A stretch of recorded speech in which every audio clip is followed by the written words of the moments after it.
What's up, and welcome back to Nowstalgia Pod, giving you your weekly look at what's going on in pop culture. My name is Pat Sheehan, joined by my co-host for our second to last regular show of the year, Dave Martin Swagger. Dave, what's going on, man? Finishing strong, my guy. Another solid week for December. Feeling good about these content mines once again. Best music, best TV coming next week before you know it.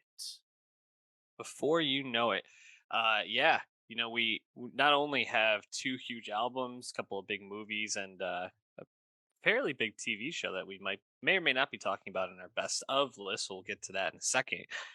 But next week we have one of the biggest movie releases of I don't know what last decade, Avatar. Yeah, recent times, no question. Very December excited. gives. December gives is very good to us. And if you enjoy the content that December is allowing us to pump out, hit that subscribe on youtube.com/nostalgiapod. Go to our Twitter at nostalgiapod and follow the link tree there to follow the podcast any way you want to. And also follow our Nostalgia Best of 2022 playlist on Spotify, which we're updating with a song from Little Simz, no doubt, maybe two, because surprisingly, with no fanfare, no promotion, just dropping it on a Monday, Little Simz in her follow-up album to one of our favorite albums of the last year. Sometimes I might be introvert. Dropping No Thank You. And Dave, did No Thank You live up to the Little Simz quality that we're coming to expect? Yeah, I would say so. I think that goes without saying. Uh, Album 5 from Little Simz, but really continuing this hot streak she's had for 3 albums in a row now. Gray Area, sometimes it might be Introvert, and now No Thank You, all three produced by Inflow, who seems to be a muse of sorts for Little Simz because she's just continuing to really demonstrate that she is a very compelling voice in British hip hop and really hip hop in general. And definitely did not expect an album so soon. Sometimes I might be introvert only a year and a few months ago. That was an album with so many accolades. You would have thought she would have taken more time, but no, it seems the time was actually just right. New album, like you said, just kind of dropped it a week after tweeting out the title. I assumed she was going to tell us it was coming in like February or something, but no, she's like, actually, no, here it is. Happy Monday. So pretty cool. Yeah, definitely cool. Very excited to listen to this. And yeah, I feel like in a lot of ways this feels like a just a more from introvert, but I think with very specific vision in terms of what she's trying to talk about on this. Within the past year, she canceled a North American tour, citing financial reasons, but also mental health reasons. She uh, broke away from her longtime manager of 7 years, so she's had some turmoil going on in her own life. Turmoil might be a bit strong, but some things going on in her own life to talk about. And I think she very clearly was inspired by those things because this album is talking a lot about mental health. I think a lot about the Black experience and the way that society uh, sets Black people up to have a difficult time in a lot of ways, a lot of systems that work against them. And you're doing it all with the same mix of smooth R&B and this like uh these orchestral flourishes throughout that we kind of came to really love on Introvert. And I think it all works, and there's a few tracks on here that I was just really digging. What was your just general experience listening to it for the first time? Yeah, I think it perhaps isn't as like lyrically convincing or like stark as the past two albums. This one seemed a bit more like stream of conscious, a bit more off the cuff than some of her other songs from the past albums that were really, I think, really finely like tuned and finely messaged. That being said, she still has a really high floor when it comes to delivering lyrical hip hop, so it's not like these songs are meaningless by any means. They certainly aren't. Um, yeah, if anything, I feel like I really noticed a lot of like horns and just general like orchestral like instrumentation, like lots of strings and stuff. Like maybe I'm just not remembering that from the other albums, but like it really stood out to me on No Thank You. Just I thought a lot of the arrangements were really really beautiful, really great, and Little Simz obviously still has a really commanding and confident flow, a unique voice. So it all sounds great, unsurprisingly. Yeah, completely agree. And the first track, Angel, is a bit low key with a few, I think, pretty strong bars. Probably one of my favorites was, I don't want to be on a slave ship. Give me my masters, and what was it? Like give me my masters and let me. Oh man, I totally flubbed this Right. one, Which is but funny because she is an indie artist too. yeah, and isn't she self-releasing? But I think so. still, fucking bar. And lower your wages. Give me all my masters and lower your wages. Um, yeah, so I thought that was a decent start, but then Gorilla, starts off with Mhm. these trumpets blaring, with these like violins and strings just kind of swelling all around, and Yep. I'm like, okay, we're back in the game, and her flow on that is just so confident, and the boom bap of the beat is just like perfect, and I was immediately like, okay, we're back right into the introvert phase here. It sounded Mhm. just like something that could have been right on there. um and then No Mercy was the next track that really grabbed me. I really Yep. loved No Mercy. I think for me, what really stood out about it was just the like overall, like the bass on it is just so, it just like grabbed you. I guess there's no other way to say it than like I just felt really sucked in by the bass on this song and like the bounciness. It felt like this was something we hadn't really heard from her in this way before, and it felt a bit more exciting than some of the other stuff. Yeah, I agree. I think on No Mercy, just like the tempo is really Mm, noticeable, and it's like a really like big, like cinematic, flashy sounding song, which is not usually her trademark, her cup of tea. But of course, she still sounds great because her flow is so good. Yeah, I totally agree. I love Gorilla. I love No Mercy. I also liked Heart on Fire quite a bit for like that background choir.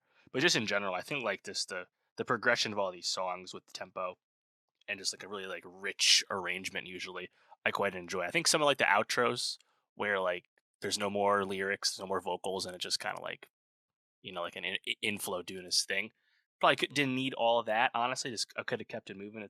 But yeah, overall, she's just I think a really compelling figure, and I mean, there's a lot of talk obviously about like she could stand to get more recognition commercially, but I don't know. I feel like she's almost like moved beyond that. She certainly carries herself like with that not really on the mind, because I don't know. I think like there's just so much critical attention and like the people that know like really know. I think at this point like how good she is that like it's okay that she's not as like mainstream as some of the bigger names in UK hip hop, but like she just has such a body of work at this point. It's hard to deny. Yeah, completely agree. And I think one of the things that impressed me most about her on this album was the way that she's able to do a song like Broken, which is a complete, it's 7.5 minutes, but she's carrying the song on her own flow the whole time, and dropping, I think, some really, I don't know if they're necessarily groundbreaking observations, but I think poignant and meaningful to be kind of exploring the idea of like mental health for people in the Black community, and how like, especially I think for immigrants, they're expected to like kind of fall into the system and just navigate it and without any real like help or support, and how this kind of leads to this machine of stress that leads to other health issues, and just kind of being told that this is wrong, that's wrong, you're poor, you can't do that, and just kind of builds up until they just feel completely broken and beaten down. And I just was really impressed with her ability to make a song that for 7.5 minutes I just was completely sucked into her storytelling and her observations. And not that she hasn't done that before, but around that kind of subject matter, it's like taking something like Logic did with 1877, whatever the numbers Yeah, are for one the eight suicide hundred. prevention Yep. line, and putting it to like I think a different and a better degree. So I was just really impressed with that. And she has some great bars throughout. There was one line that's like, "I'm Jay Z, I'm not whatever," and like just like really like struck by her confidence as well. Um, just exciting to see her grow. We were talking about her with Gray Area just a few um, albums back or a few years back when we were first doing the pod, and she's just come so far. It's really exciting to watch. Totally agree. Uh, People gotta start paying attention, I think. Dave, were you excited to see SZA dropping an album this weekend finally? Jesus, man. 5.5 year wait, dude. Control was June 2017. The Top Dog Entertainment starlet. The slow burn rise to the top of R&B full stop, I think. When SZA dropped back in 2017, that was not her status in R&B music. But Control is an album that really just stuck around and had this amazing streaming life, and you saw it manifest with the loose singles that SZA put out in the more recent years, and the performance of a song like "Kiss Me More" with Doja Cat. Like, she just kind of became a force, despite the fact that there was this tremendous wait for new music and seemingly consistent label issues and disagreements between SZA and the TDE camp and whatnot. And yet, she just seems like so incredibly successful. She just announced the SOS tour with Omar Apollo, and she's doing arenas. You know, Yeah. like it really kind of blows my mind because like I still think back to like pre-Control, like 2014 when like Z came out, Hmm. and like yeah, like it just I just never saw this getting to this point. But like she has multiple like multi platinum songs off Control. It's like it's just one of the biggest records of the last decade, Hmm. honestly. It's really exciting to not only get something that feels this like thoughtful and well developed and really emotional. I mean, she's really like spilling herself on this, but also I think something that feels like she's still continuing to invent herself and push herself stylistically, genre wise. Um, and listening to this a few times, I was mostly just struck by her ability to like really just write these super catchy uh couple of lines that you just know. Like, you can just see the TikToks being made about them. You can just see these like songs that you stuck in your head, and she just feels like she's gonna be everywhere with this new album for however long until she drops the next one. It's just like, okay, so this is just gonna be continually doing this probably for the rest of our lives. It feels like she's that good. I exactly agree.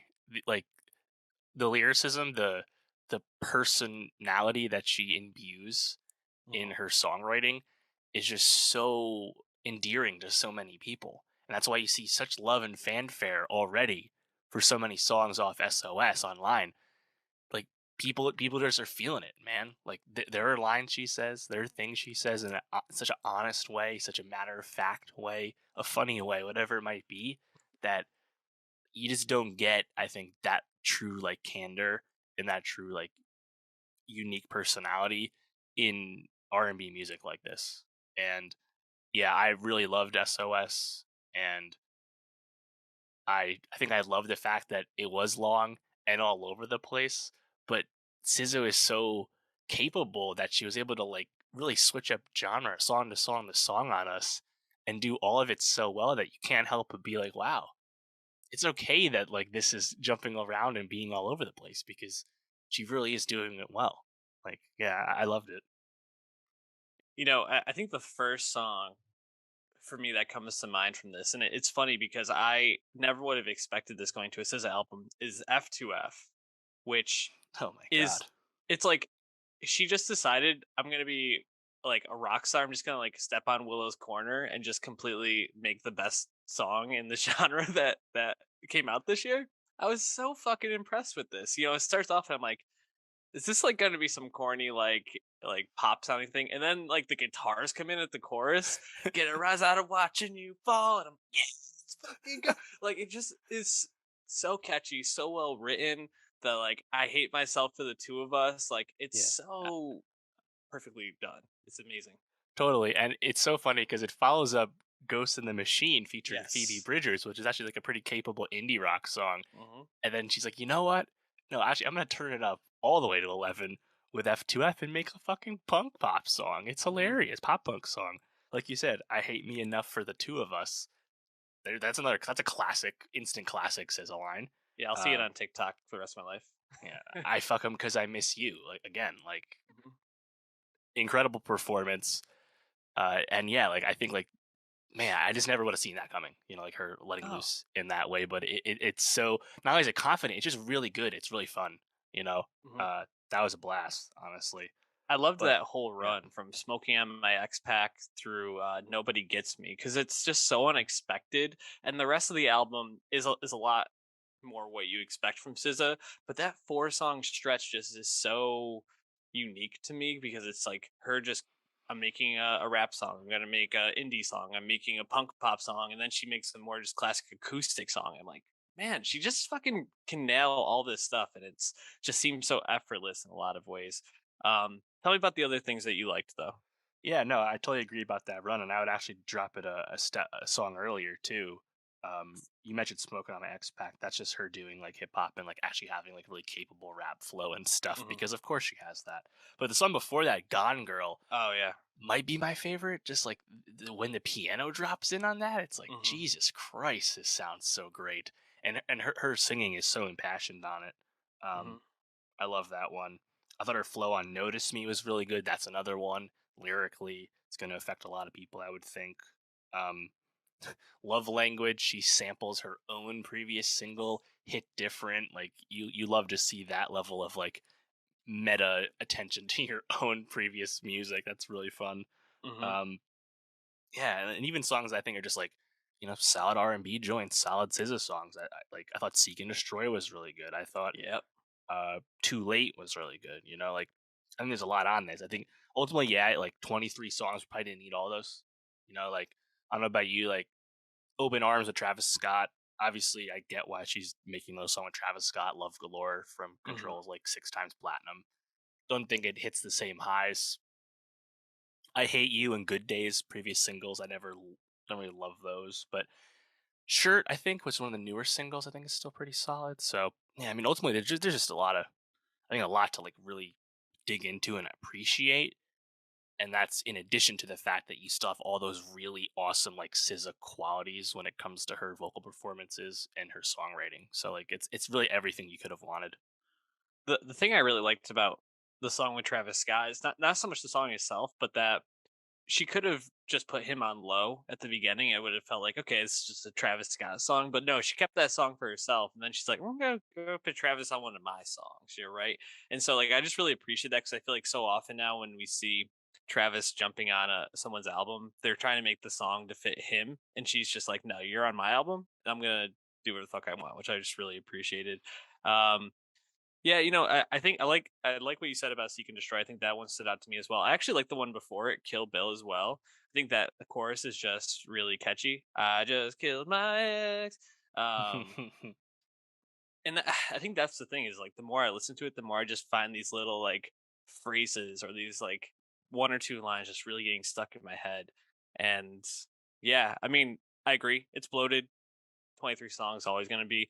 I wonder if that's just a facet of the fact that she hadn't dropped in so long, or if it's trying to play the streams.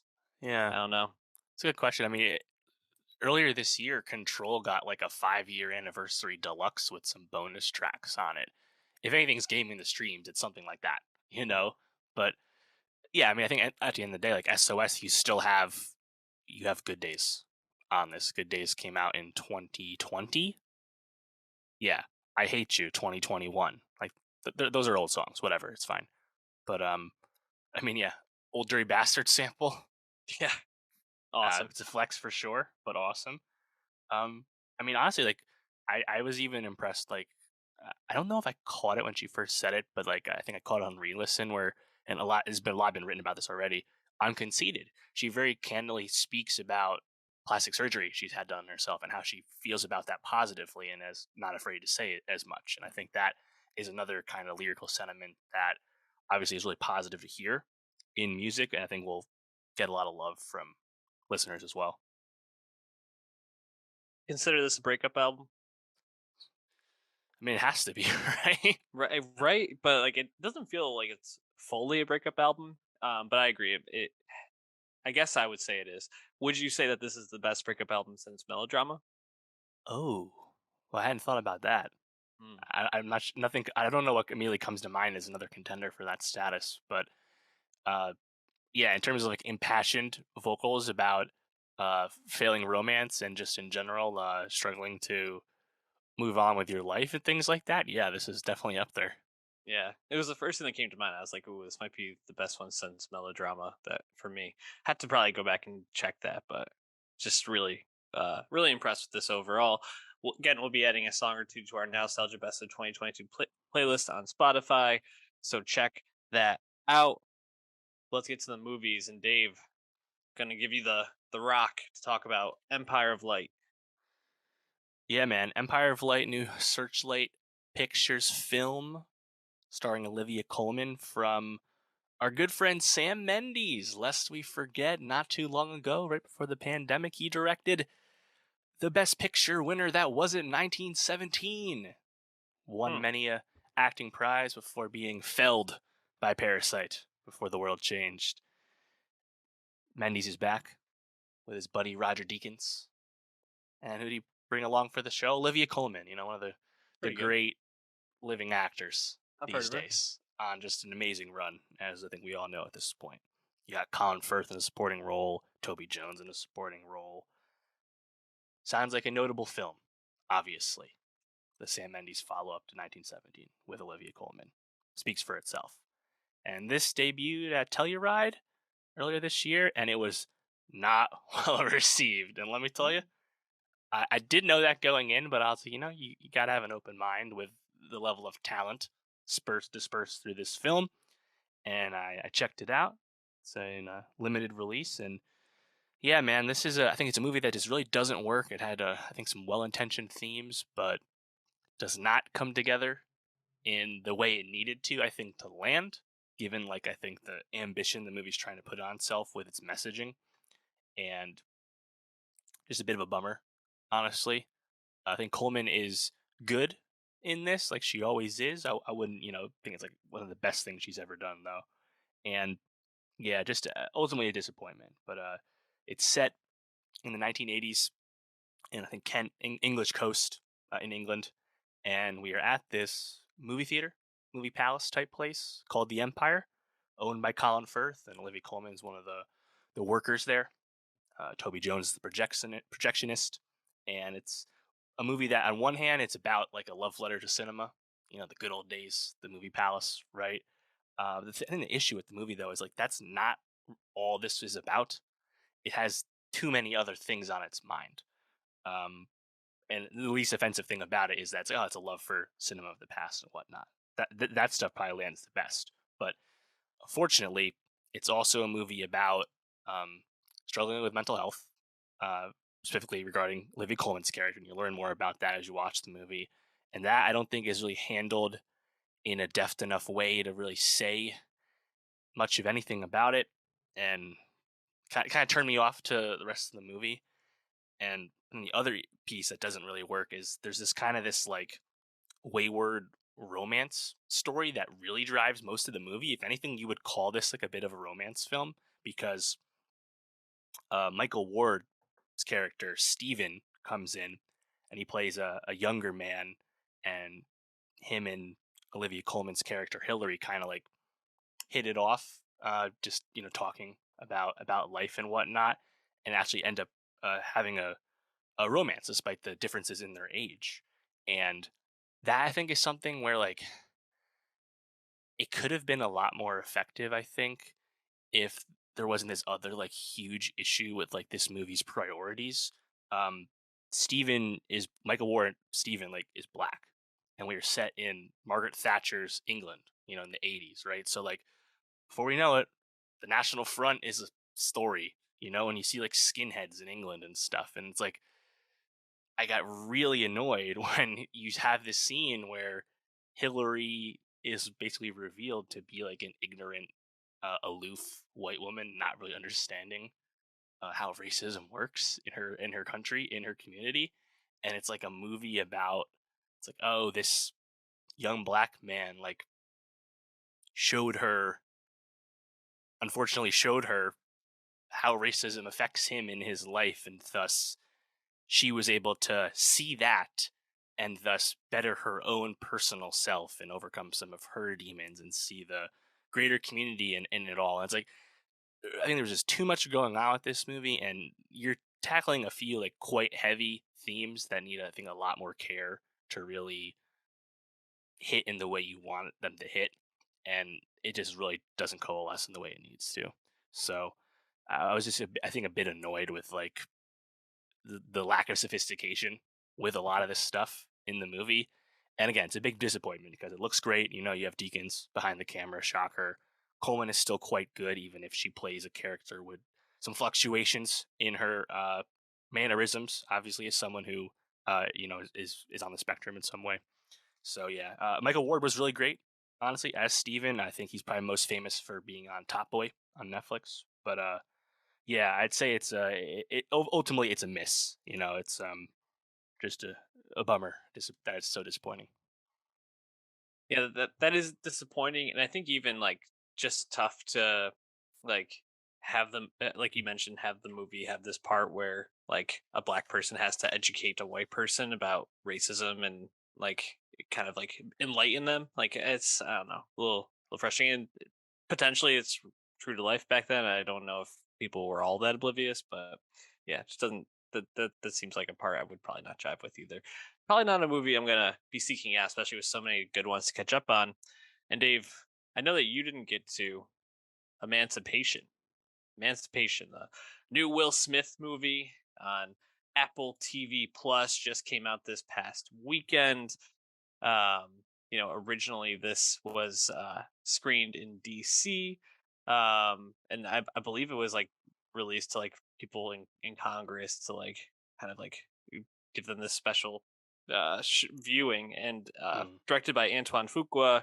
Will Smith stars as Peter, who is based off of Gordon or Whipped Peter, a famous picture from 1863 of a escaped slave that was circulated at that time, just basically to show the cruelty of right. slavery, which kind of like crazy to think about at the time that people weren't just aware of the cruelty of slavery, but many people I think were living in ignorance, which this picture went a long way to like just kind of proving that the war was worth fighting Yeah. to help these people. Popularizing like abolitionism and stuff like that. Yeah, it's definitely a really, I think, a storied artifact was the circulation of that photo, as you said.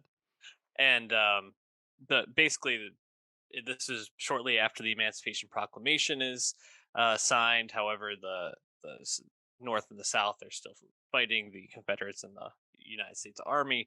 And Will Smith plays the slave who is in a Louisiana um, slave encampment. I don't even want to say it's necessarily like a farm. It's not like a cotton field or anything like that. They're like building embankments and things like that. They're building structures, and he's very religious. Which the only reason I'm saying this because I'll bring it back around to why I think that was like a interesting aspect of the movie, and pretty much decides he needs to escape in order to go to find the Northern Army, which is in Baton Rouge, and this leads to a chase movie, an action movie turned also into a war movie by the end, um, and it is a weird movie.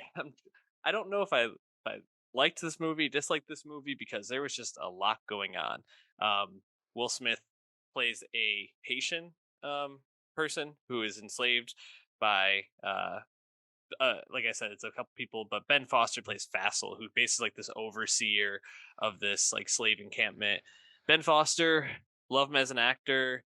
Again, giving like a really strange performance here. Like a lot of the people are Huh. very like a lot of the slave owners and controllers there are very just like stereotypical southern, like over the top, like yelling boy the n-word at these people, and he plays a very like mannered within himself, like Huh. controlled person who's very like sly and cunning and brutal. Like he's just very like cutthroat. He's using his like willingness to not be as cruel to their faces as a way of like getting the slaves to like cooperate with him at times, even though Mm, then he'll just yeah. be just as cruel. Um, it brings like a really interesting vibe to the movie. You know, he is kind of a menacing villain, but just like a very strange performance in my opinion, only because it's so different from the movie. And then he has a pretty unceremonious death. Spoiler alert. That I just felt like didn't necessarily hit home for what the movie I think was trying to go for.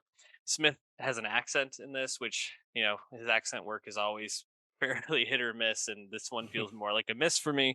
I think what I found most interesting about this, in interesting in not such a good way, is like this movie was highlighting the cruelty, and certainly the cruelty is on 10,000 here. You see slaves get ripped apart by dogs, ripped apart by crocodiles. There's a lot of time spent in swamps. There's just a ton of brutality. But it's like this weird like action chase movie, and it feels like it almost kind of takes away from what the movie's trying to say in a lot of ways. Huh. And then once Smith makes it to Baton Rouge, he's forced to join the U.S. Army because he's technically contraband at that time. So he either has to like go back or fight in the army. It feels like a pretty like actually I don't think it was go back. It was like there was another choice that was terrible. So he just and that highlights how at this time it was not good for slaves in any way, even the ones that were being emancipated. But it was just like a weird switch up. So then he had to go and fight in this battle. It is nice when he's reunited with his family at the end. I felt definitely very happy to see that, and I think there's a couple of worthy performances from some of the people down the cast. I didn't know a lot of the supporting cast, but I thought everybody was pretty good for the most part. But overall just felt a little disjointed, a little strange, um, and just it felt like it was like missing something. Like Smith is doing so much action that he almost doesn't get to really like use his acting chops. When he is acting, it's a lot of his like thoughts are based around his religious beliefs, and so it can be a bit like preachy and like Hmm. confusing in terms of messaging there as well. So I just felt like overall it could have used a little bit more refining, but I don't think Smith will be getting a Academy Award nomination for this, but Right. he's done worse stuff too, for sure. Yeah, I mean, there was a lot of talk about how Emancipation would go right after the slap happened earlier this year, where the talk was that Emancipation was really great. And would Apple still run this movie for awards? Would they hold it? Would they can it completely? Obviously, we know they are putting it out, but it has not been as well received as the early buzz had suggested. So I don't think much more is going to come of that.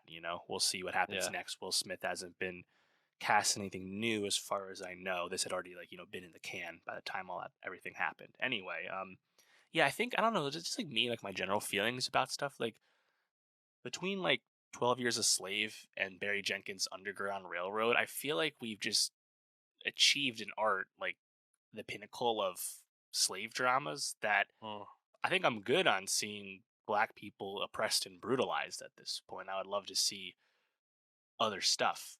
It's like The Woman King, for example, earlier this yeah. year, which is a more rousing film, right? Mhm. Has plenty of action in it, but also uplifting.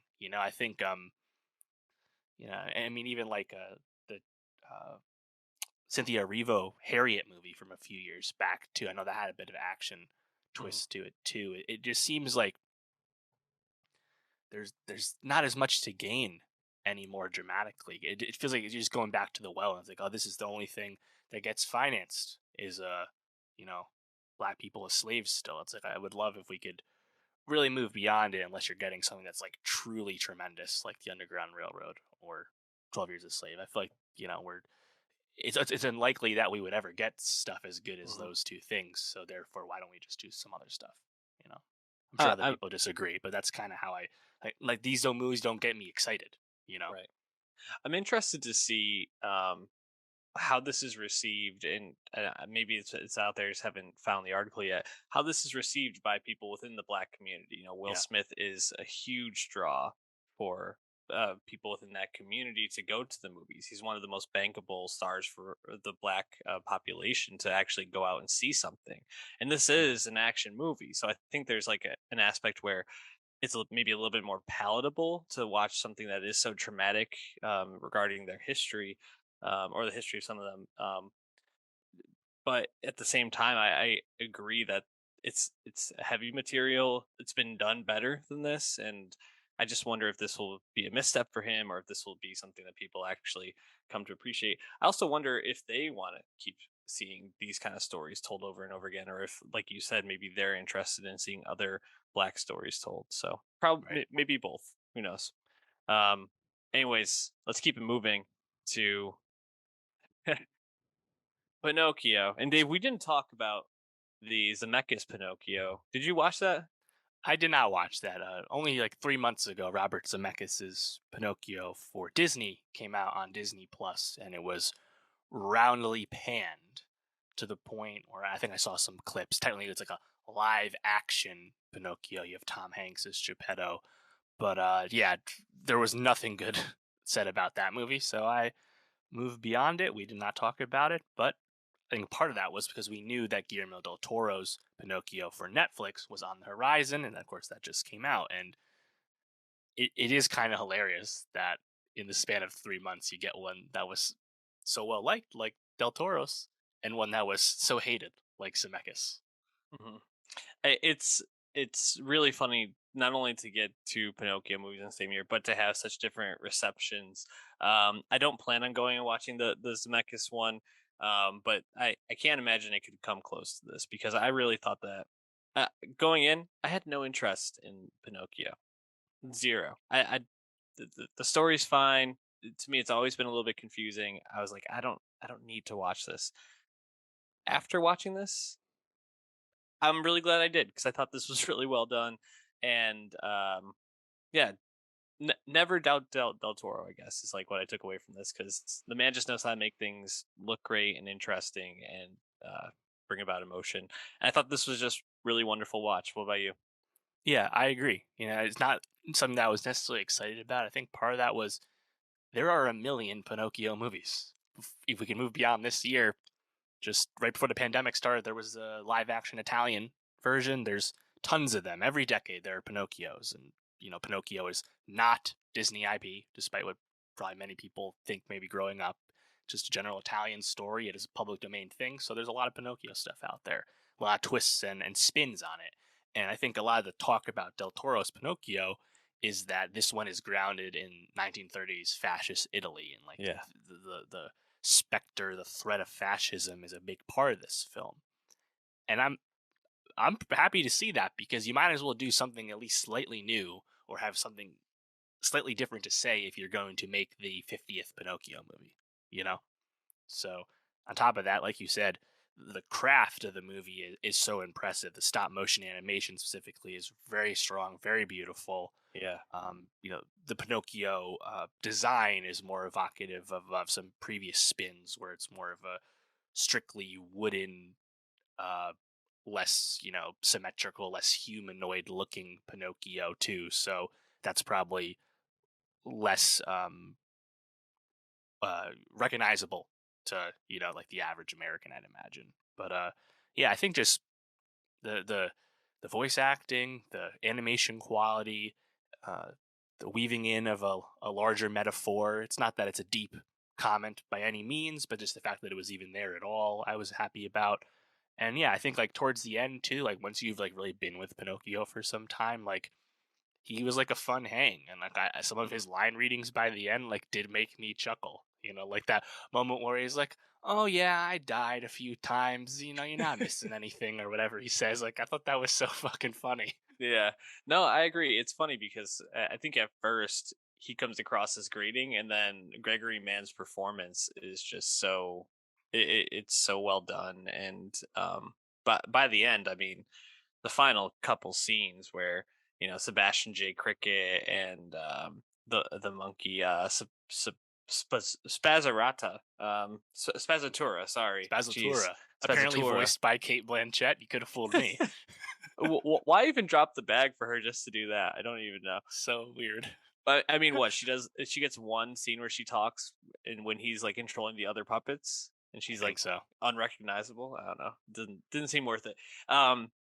And then of course Geppetto dying. I it was just like tears for sure. Um, but man, I have to say, Ewan McGregor and Christoph Waltz, in terms of voice performances, Hmm. totally stole this for me. I thought they, as Sebastian J. Cricket and Count Volpe, were just like fucking phenomenal. And I was not only mesmerized by McGregor's ability to still somehow charm and schmooze me just with his voice, like it was like amazing. Like I was like, this guy is the best voice in the world. But also the like you said, the animation of him and having the four arms, where one of them is like acting like this, the other one's kind of like up in the air. I thought was like so fun to watch, and just I found myself just like laughing at seeing what the cricket kept doing. I thought that was my Hmm. favorite part. Yeah, a lot of spastic, slapstick comedy with Yeah. Sebastian J. Cricket, which was nice. But yeah, I think Ewan was really convincing as like a narrator too. Like, Yeah. just it was a strong voice performance, and Christoph Waltz obviously knows how to choose scenery as a bad guy. He Hmm. was quite great too. Um, yeah, I think like I really love the like recurring motif of Pinocchio dying and coming back to life, and like Yeah. going to like purgatory briefly and waiting out his ability to respawn with like the Sphinx sprite person. Like, I was digging all that because like I Yeah. just love Pinocchio's attitude once he got more confident and stuff, Hmm. you know. But even like the prologue to the movie where it's Geppetto and his actual human son Carlo, it's like it's actually Yes. really moving, and it's like a really sad death, and like Hmm. Geppetto's like really down bad. Next thing you know, you meet Pinocchio, who immediately has this really like rebellious attitude about life he knows nothing about, and like you're off to the races, you know. Yeah. No, I completely agree. It was so nice in the beginning that when you see them in the church, you're just like, what's gonna happen? What's gonna happen? I really loved them just like shitting on Mussolini. Thought that was like a very fun part of this for me, and I really thought the stuff with Ron Perlman as Podesta and Hmm. then Pinocchio with his son was really Right. Candlewick was really great. Finn Wolfhard giving it another good vocal performance, and Yeah, Finn sounded younger than he is at yeah, this point too. Like I knew it was him, but I was listening. I'm like, oh, it doesn't sound like him. You know, it's actually like a good performance. no, I completely agree, and I thought all that stuff really worked. And um, the only part that like I I feel this way about the story almost every time I do it. The stuff with the whale is always just Yeah. so like, what the fuck are we doing? Like, I don't know. I was hoping that they would change that up a little bit. I do have to say, the inside of the whale and like the pustules and the blowhole and stuff looked so like gross and grimy that I was just like really impressed with how they were able to make Hmm. it look that way. But it always just like I'm like, what are we doing in this whale? It just never works for me. Yep. I hear you. Yeah, I mean, honestly, I barely remember most of like the classic Pinocchio story, and I was like, you know what? I don't need to freshen up. I can just watch it as is. It's fine. Exactly. Um, who did you like more in like a very short moment? Tim Blake Nelson as the Black Rabbits or John Turturro as the Doctor Dottore? Dottore. Yeah. I think Tim Blake Nelson just because I Yeah. noticed him more. You know, like Mhm. Turturro's like a blink and you miss it kind of thing. Yeah. It's just funny. Like you go down this list, like how are these people taking on these roles? Just like a few lines. The rabbits, I think, maybe speak like five times throughout the whole movie. Um, Tilda Swinton just continues to be ethereal and Hmm. just Well like cast. Yeah. yeah, perfectly cast. I don't know. This seems like a shoe in to win best animation, right? Yeah, best animated feature contender Yeah. for sure. I mean, honestly, like if you think about Netflix at the Oscars this year, uh, Bardo flamed out at the festivals, and whatever their other contender is, oh, a White Noise from Noah Baumbach, also seemingly much more polarizing. So this is arguably like their most well-regarded movie of the award season. So Hmm. yeah, I think they're sounds like they're running it hard. Del Toro is a famously effective awards campaigner as well. Lest we forget, just last year, Nightmare Alley got into Best Picture. So yeah, I think Best Animated Feature nom is a lock, and some people were throwing it in as like the 10th nom in Best Picture. I don't know if we're gonna get that far, but yeah, it sounds like animated feature is right up there, and it's well earned. It's very justly um, earned, and again, it's just funny to see Disney take a gigantic L to Netflix so soon with this. It's pretty awesome, and Zemeckis is just super down bad lately with a Yeah, man. bunch of dreck. Yeah, for real. It's really tough to have this come out so so soon after. His just totally flopped. I'm trying to see if was this not nominated at the Golden Globes? Not that it really matters. No, it didn't get nominated in either one.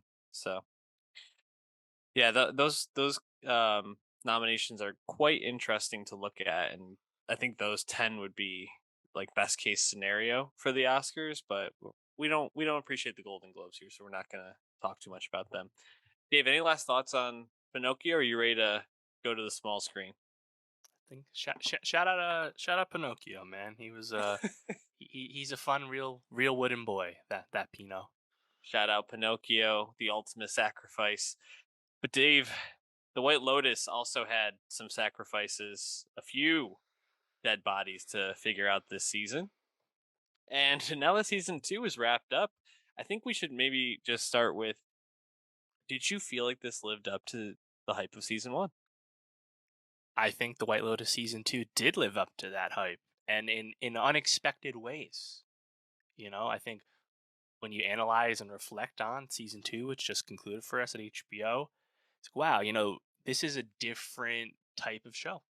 This has a different kind of comment, different kind of message than the first one. The first season's message was really effective and easy to understand and grasp, and I think much more pointed and specific. Whereas season 2, I think, is a bit more insular, and I just didn't really see that coming. But I also was quite surprised and shocked at how effectively Mike White and friends were able to make Jennifer Coolidge's Tanya character, I think, significantly more compelling, Mm. and have Jennifer Coolidge giving a much more interesting performance, and just like the presence of that character felt really leveled up from a season where she won an Emmy for the role. So yeah, in short, season 2 I think was quite strong, and it was cool that it didn't just run back season 1 and do it all over again, and makes the season 3 prospect even that much more tantalizing. We know it has been officially renewed, but Mike Way has not written a script yet, so it sounds like that'll be a little bit more of a longer wait than we got between seasons 1 and 2. But obviously, I'm very excited for that because season 2, I think, kept you guessing in intriguing ways. Yeah, completely agree that this lived up to the hype of season one. And I have to be honest, like I was just really impressed with the fact that they got me to care about characters that I just thought I had no shot of really giving a shit about. And the I think the storylines that ended up being the most interesting to me were not the ones that at the start of the season felt the most interesting to me. By the end, the stuff with the couple, Harper and Ethan and Cameron and oh boy, Megan Fahey, Daphne. Yes, Yep. Daphne. Hmm. I was interested, but not as interested as I was in the stuff with the Alfie and Dominic with the father son dynamics. I think that there was an aspect of the overarching theme of sex in this season and what it like how it played out in different relationships and what it helped people understand about themselves that Mm, I found more interesting in terms of the generational dynamics than I did in terms of like the couple dynamics in a sense. interesting. I think for me, what I really like loved about it was like the interplay of money and sex. Whereas like the couples didn't have that, but with Lucia as a sex worker being such a crucial part of Alfie's storyline as well as Dominic's and Dominic's final decision at the end to give Alfie this money, knowing it was most likely just being that Lucia was just using him. But in order to get his wife back, or at least have his son put a good Yeah. word in to get his wife back, I just found that also interesting. Like, how much would you pay to let it, like, in order to like get something like a favor like that? I just found so interesting. Like, instead of paying for sex, he was almost paying to like for the opportunity to like save his marriage. I just thought that was all really interesting. And then obviously at the end, you see how this whole experience has really impacted Alfie and how the grandfather turned his head to look at the girl, the father turned his head to look at the girl, and so did the son. So just really Right.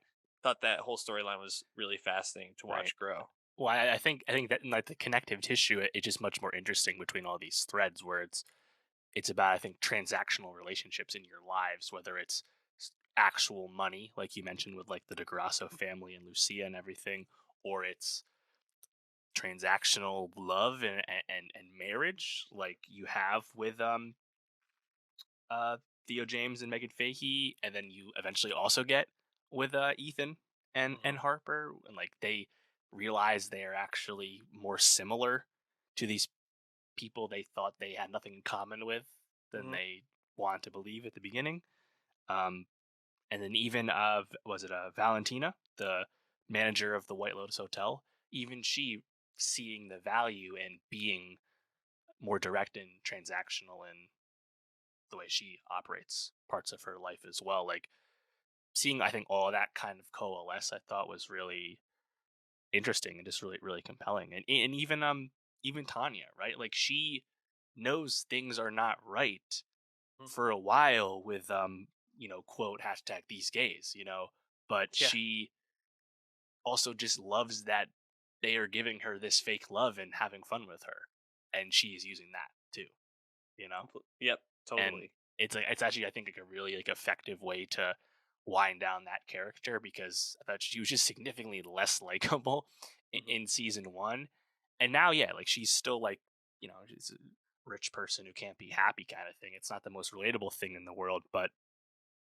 I think they just do so much more work, with this season. I think to make that feel effective, and like her, you know, kind of winning out, with the gun at the end there, and then going out in a almost slapstick humorous fashion. Hmm. It's like, oh wow, I think it was just actually like significantly more poignant than I could have ever expected it. Completely agree. Tanya, like you said, season one just pretty reprehensible, and season two you come to like her so much more. And Jennifer Coolidge, I think, gives such a strong performance in those final two episodes, as she's like can tell something is off, regarding Greg and his relationship to these people, but she also is just kind of like in it for this experience and wanting to like get the most out of this. And um yeah, I thought it was hilarious watching her like try to act cool when she was like trying to like get to the end of the boat to like make a phone call. And then like came like running around the corner and then just acted all cool and then went running back around the corner. Thought that was great. Also, how did you feel about the cinematography when she started like shooting up the boat? Did you think that was a nice touch? Yeah, I actually thought it was kind of cool, and Hmm. I like how it all ends there too, where there's no like final exposition where Tom Hollander is like, "Yes, me and Greg did it all along. You were right. Fuck you. I'm dead." Yep. Like, no, like that's not what this show's about. Just like this show isn't about are, are those kids of Daphne's actually Cameron's, or are they the trainers' kids? They're the trainers. Are Cameron and Daphne trying to get money from Ethan and Harper or something? Like all those like theorizing and things, like some of the stuff's easy to figure out and just plays out. Like obviously the stuff with the gays being out together, and some of it doesn't play out. But like none of that actually being determined is the point of this show. It's not a mystery box show. It's not a show that is interested in those theories. But that's actually what made this season so fun to me, was like the breadth of the theories that people had about this show, I think speaks to just how compelling this like motley crew of characters in the on these situations felt to people, you Hmm. know. Um, Yeah. and yeah, so I thought that cinematography was cool. It was kind of out of character for this show to this point, so it was kind of like a nice surprise in that regard. And yeah, I thought just in general, like the way everything happens with Tanya and the way she goes out was um, quite superb, honestly, because I did not think she was going to be the dead body the entire time until I love when they did the fake out with Cameron and Ethan fighting in the shallows of the beach, and like, oh, one of them's going to drown the other one. Hmm. They fake you out. Neither one of them does that. And then when we got to the boat, and I was like, oh fuck. So now we know where the body's coming from, and that definitely surprised me. Yeah, no, I had kind of thought it was either going to be that like all the gays were going to die but Tanya would live, or my other theory was like Alfie kills like the pimp that was following Lucia around, like takes things too far. One of the storylines that I did not see coming when the season started. I don't think anyone could have because Leo Woodall wasn't in the first couple episodes. Was his character is Jack, who's like in working with the gays and kind of indebted to them and doing their bidding. His relationship with Portia, played by Haley Lou Richardson, I Mm, found that to be a like an up and down storyline for me at times. Like I think it was in a lot of ways a just a side quest to Tanya's main quest, but I yeah, thought Haley Lou Richardson was really strong, and Leah Woodall just like having a lot of fun with this like ridiculous yeah. character. But I'm from Essex. yeah, it just didn't always work for me. You know, it's something about it just felt Yeah. like I didn't always want to be with them. Yeah, I think ultimately like that ends up being like a means to an end where like it pays off in the finale where you have uh what's her name? Portia and Mhm. Albie like reconnect by chance basically at the airport terminal and be like, "Hey, like can we get her can I get your number?" Cuz like Yeah. they both just went through people that they actually were more compelled by, right? Hmm. It's like Portia pretty quickly after like the first day realized that like Jack is like maybe she didn't know that the insidious shit was going on, but like, that guy wasn't actually as probably compelling to her intellectually as she wanted, but there's something about him, right? Something He's hot. an attraction thing, a Yeah. fun thing, right? Same thing with Albie and Lucia. He's like, oh well, let me get what go after this girl who's leagues out of my league, Hmm. stuff like that. And then what happens? They both kind of come back and realize they're kind of broken and need maybe each other. They can help each other out. Like I think that works. But yeah, I think you're right. Like towards the end there, like the Jack and Portia stuff, I was like, okay, it's a bit of wheel spinning as we're letting other stuff happen. I was able to tolerate it. Honestly, I really loved like everything that happens with Ethan and Harper because Mm. like Ethan going like batshit paranoid. I just thought that was like really effective too, Yeah. and I think the way like that relationship comes like full circle reminds me a bit of like the Jake Lacey Alexander Daddario Mm. relationship at the end of season one, where it's like they don't feel as good about each other as they did, but they're gonna stick it out and realize that they're probably still better together, kind of deal. It's not a perfect analog, but like the way that they rekindled their romantic love for each other and their sexual attraction for each other by becoming Cameron and Daphne in a certain regard. I was like I don't know, like that just really worked for me. And obviously, Aubrey Plaza's got a ton of plaudits this season as Harper. I love that she's Yeah. getting so much attention for this role, high profile role. I mean, this show was higher rated than season one, which is hard to believe because that show was popular at the time, got all that Emmy love. So really happy for her. But yeah, I thought that the Ethan Cameron, like all that stuff. By the end, I thought I liked where it ended up.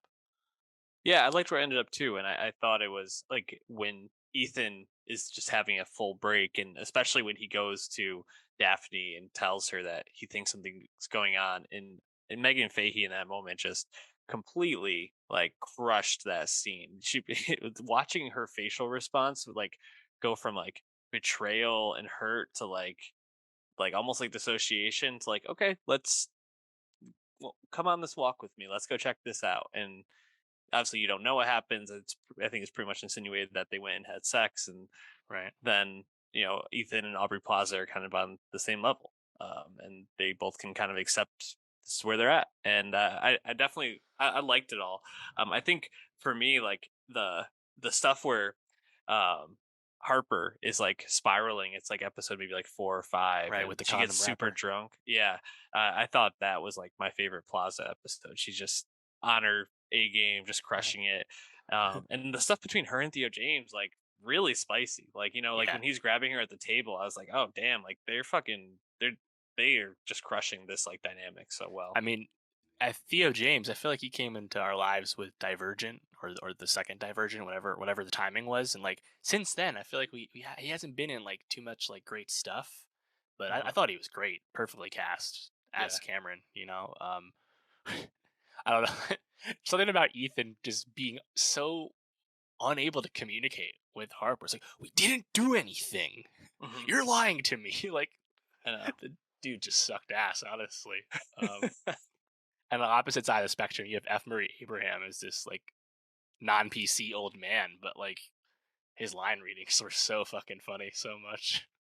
Yeah, I didn't say this at the beginning, but I really liked going back to like the generational storylines about how like he's basically rejected by the family that they find there on the island, right? They don't want anything to do with him. They don't care that this could be a distant relative, even though they don't understand that that's even why they're there, sort of thing. And then to see that come around with Dominic, where he's like fighting so hard to like get his family back, and like the idea of like money and sex being this thing that's like trying to like rip this family apart but also hold it together at the same time in so many different ways, I just thought was so interesting. I actually felt like F. Murray Abraham, you know, after that scene with the relatives on the island, kind of sidelined for the most part, didn't really get a lot to do in the last couple episodes, which a little disappointing. I almost wish he had a little bit more to do with the singer, and I never remember her name. Uh, is it A? Something? Yeah. I don't know why. Fuck, Is I it forget. Mia? Yeah, Mia. it's Mia, Yep, that's it. Lucia's played friend. by Beatrice Grano. And in some ways, the most poetic final shot of Lucia and Mia walking down the streets of Sicily, arm in arm, with these like lavish, like new clothes on, and just like completely taking these like dumb Americans for a ride and getting everything that they wanted. I just thought was so poetic. I'm really excited to see where this goes next. Apparently, Mike White has said that he thinks Portia and Greg's storylines may carry through to the third season.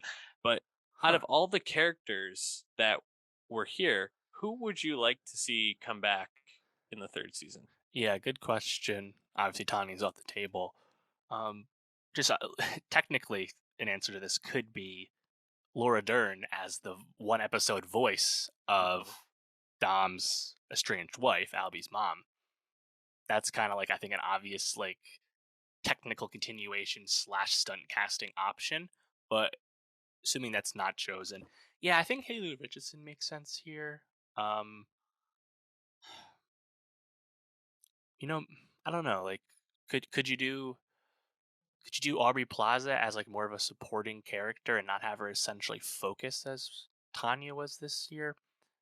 It's tough because I think like all the arcs are really satisfying. I think in White Lotus Mhm. season 2 that I think you have to get creative and clever to bring someone back. But then again, that's how people felt about Tanya as well, and they made that work. So I don't know Well, who comes to mind for you. Dave, this is my pitch to Mike White to hire me. Here's who you carry through. It's Mike Imperioli with Laura Dern. And what they're Um, going to do is they're going to be going to a White Lotus vacation in the Alps to save their marriage or to try to rekindle their love. But while they're there, Mike Imperioli's Dominic is being tempted to sleep with all these people, right? And so then yeah, it's about like, sure. has he actually grown? Has he not? And because they're in the Swiss Alps, you can tie in all this Sound of Music type stuff and kind of pull in some of the like Nazism that's been or neo-Nazism that's been on the rise, and like have people actually learn their lessons or not, and that will be the through line of the overarching theme of season 3. So Compelling pitch. Mike Compelling. White, hire me. He has said that he has interest in Asia for a third season. Wouldn't mind So that. we'll see. But I think the big takeaway is that he only just finished editing season 2, so there's no season 3 treatment. There's no season 3 script, let alone casting or production start date. So I don't think we're We'll getting see it it in next year. 2024. 2024. It sounds like. Yeah, seems that way to me. um Overall, very pleased with this. I just hope that they get some other great performers. I'm sure there's a lot of people who want to be doing this, and whenever it's on, I'll be watching. So Dave, that wraps us up there. Other than Avatar next week, what else we got? Yeah, Avatar: The Way of the Water, obviously the marquee feature for us there. But you also have on Netflix Inarritu's latest film Bardo, which is should be interesting, as well as another comeback album from Absol. Speaking of TDE, and Survivor season 43 as well. We'll get into that. So And then shortly thereafter, best music of 2022 and best TV of 2022 as well. Can't wait to talk Survivor. Excited for the finale tomorrow. But if you're excited to hear everything we're talking about next week, hit that subscribe on youtube.com/nostalgiapod. Go to the podcast on Twitter at nostalgiapod and follow the link tree, and also follow our Nostalgia Best of 2022 playlist on Spotify. I'll catch you next week. Peace out.